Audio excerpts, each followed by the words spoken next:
Welcome to the Slop Farm. Enjoy the video.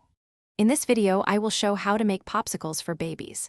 Blend ripe banana with breast milk or formula until smooth and pour into molds, avoiding nuts and large chunks.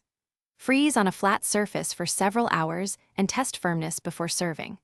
Always supervise a baby while eating and introduce one new ingredient at a time to monitor reactions, keeping portions small and suitable for tiny mouths. Start with baby-friendly ingredients such as pureed banana, avocado, or plain yogurt mixed with breast milk or formula for familiar taste and nutrition.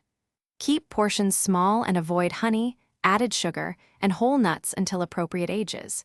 Use stainless steel or silicone molds for easy release and hygiene. Label molds with date and ingredients and discard after a few days, if kept in refrigerator, before freezing to maintain safety standards for baby food. If you're finding this helpful, please subscribe and like the video to support more baby food tips. Quick recommendation. On another note, the Kindle Paperwhite makes reading while feeding a breeze because it's lightweight and glare-free, perfect for those sleepy nights or quick recipe checks. Check the description for the link and other deals and pick one up if you like it. Now let's get back to the video. Pour pureed mixtures into molds and leave a little headspace so liquids can expand while freezing, then freeze flat to maintain shape. Thaw slightly at room temperature for a few minutes for easier chewing and to avoid overly hard surfaces.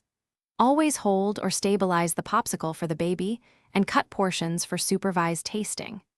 Clean sticks and molds thoroughly between uses to prevent bacterial buildup and cross-contamination. Thanks for watching. Consider subscribing if we helped you today.